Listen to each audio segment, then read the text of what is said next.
Alright, chapter 7 of Pippi in the South Seas. I hope my throat doesn't tickle too much. It's called Pippi Goes Ashore, and there's a picture of her with her dad. And there's a colored picture of that picture on the back of the book.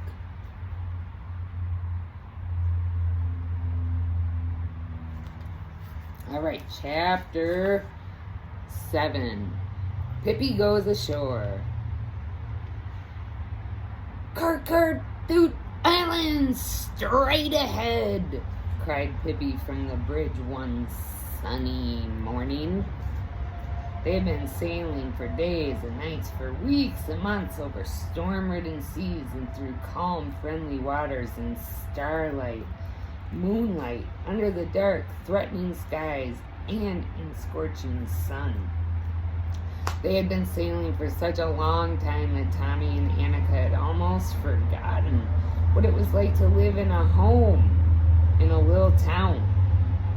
Their mother would probably have been surprised if she could see them now.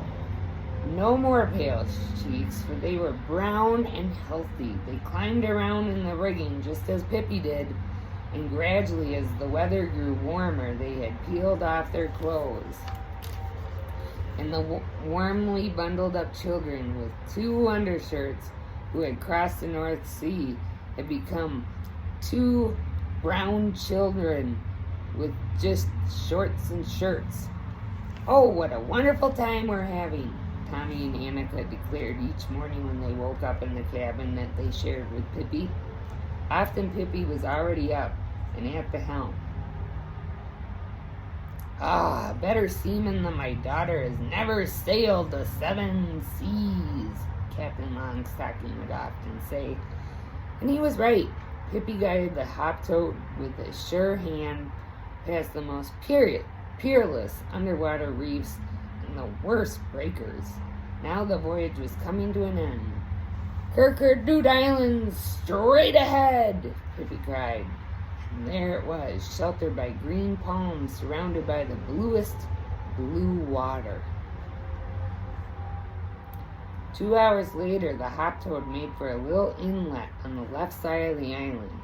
All the Doots, men and women and children, were on the beach to receive their king and his red-headed daughter.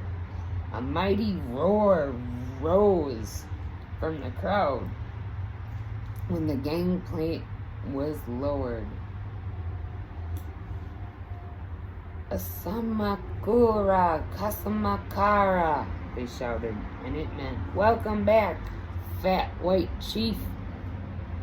King Ephraim walked majestically down the gangplank, dressed in his blue corduroy suit, while on the foredeck, Fridolf played the new national anthem of the Doots on his accordion.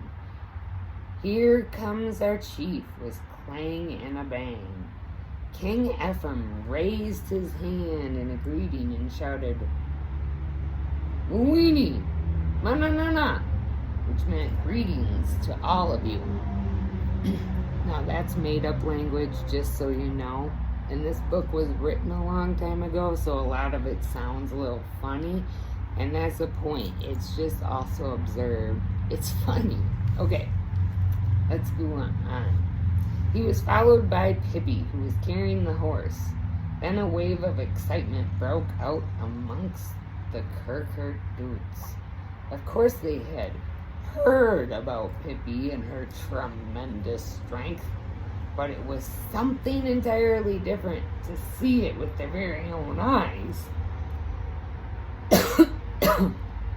Tommy and Annika and the whole crew trooped ashore, but for the time being the Doots had nothing but eyes for Pippi. Captain Longstocking lifted her up on his shoulders so that they were able to have a good look at her again, and an exciting murmur went through the crowd. But then Pippi lifted up Captain Longstocking on one of her shoulders and the horse on the other, and the murmur swelled into a roar. It get loud. The population of the island of Kirkardut was 126 people. That is approximately the right number of subjects to have, said King Ephraim. More are hard to keep track of. They all lived in small, cozy huts amongst the palm trees, the biggest and finest belonging to King Ephraim, of course. The crew of the Hoptoad also had their huts, where they lived while the ship lay anchored in a little inlet. She was anchored there practically all the time these days. Once in a while, though, there would be an expedition to another island about 50 miles to the north. There was a shop where Captain Longstocking bought snuff.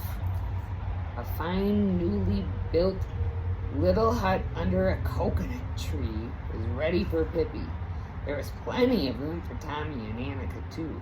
But before they could go into the hut to wash up, Captain Longstocking wanted to show them something, so he took Pippi by her arm and led her back down to the beach.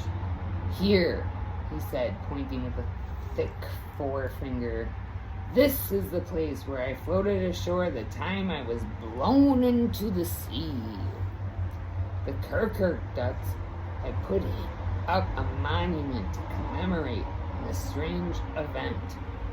The stone bore an inscription which read in Kirkardut words, "Over the great white sea came our fat white chief.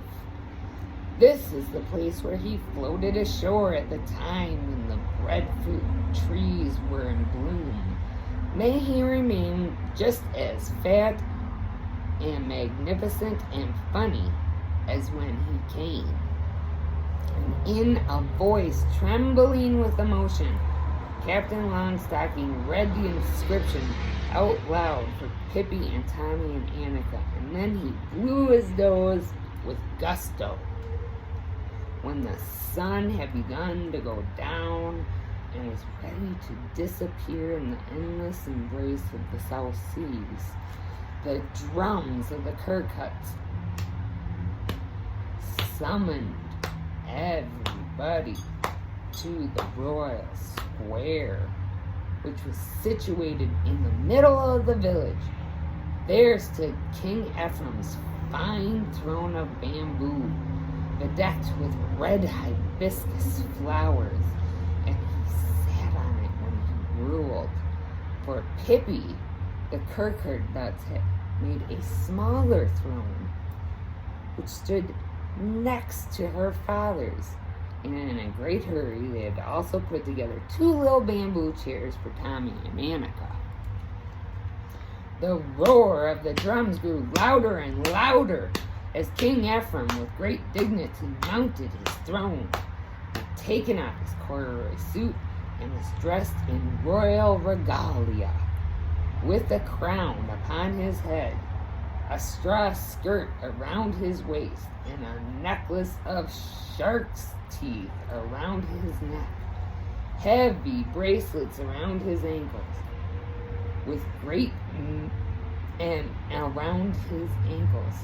with great majesty, Pippi took her place on her throne. She was still wearing the same clothes around her middle, but she was still wearing the same clothes, but she had stuck some red and white flowers in her hair to be a bit more festive. Annika had also done the same, but not Tommy. Nothing could make Tommy stick flowers in his hair. Excuse me. Reading out loud always makes me thirsty.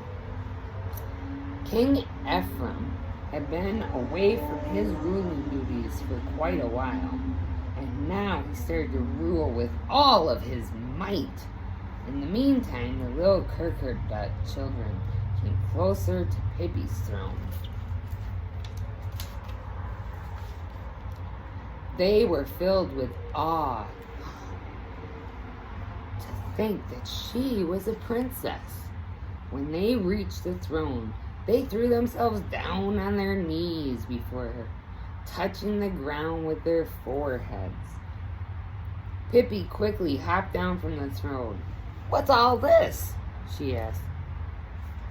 "Do you want to play hunting for treasure? Down here too? Wait, and let me play with you." She got down on her knees and stared her nose around on the ground. "There seem to have been other treasure hunters here before us," she had said after a while. "There isn't as much as a pin here, that's for sure." She got back up on her throne. Hardly had she sat down when all the children bowed their heads to the ground again. "Oh, have you lost something maybe?" said Pippi. "In any case, it isn't there, so you might as well give up." Luckily, Captain Longstocking had been on the island long enough for the Kerkerduts to learn some of his language. Naturally, they didn't know the meaning of such difficult words as postal money, order, or brigadier general, but they had picked up a lot just the same. A lot of the kids knew the most common expressions, such as "leave that alone," and similar ones. A little boy named by the name of Momo could speak the captain's language quite well because he used to spend a good deal of time at the huts of the crew listening to the men talking. Oh, I forgot to show you the picture of all the people and Pippi and the captain.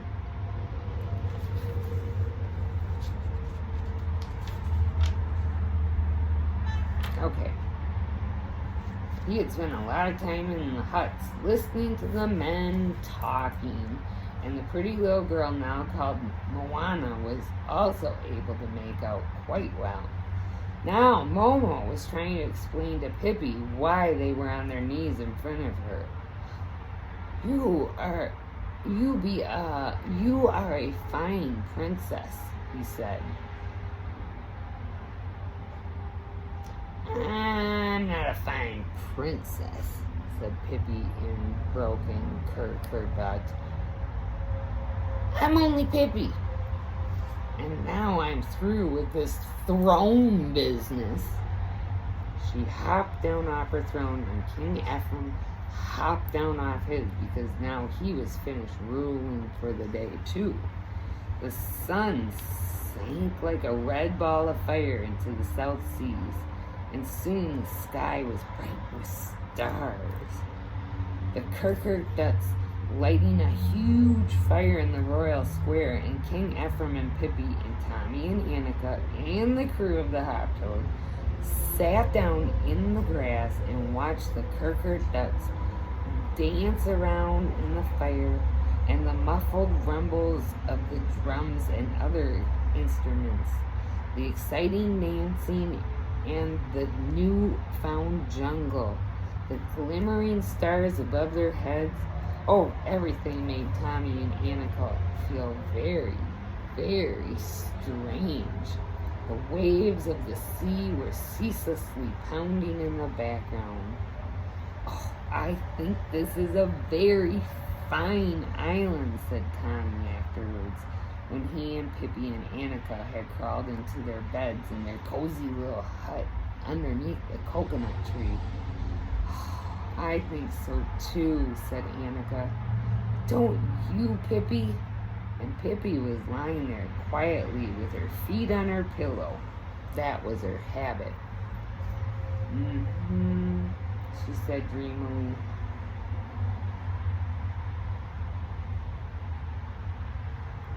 "Just listen to the roar of the waves. Remember," I said, "maybe I'll like it so much on Kerkerdut Island that I'll feel like staying here forever." And then Pippi drifted off to sleep. That is the end of chapter 8.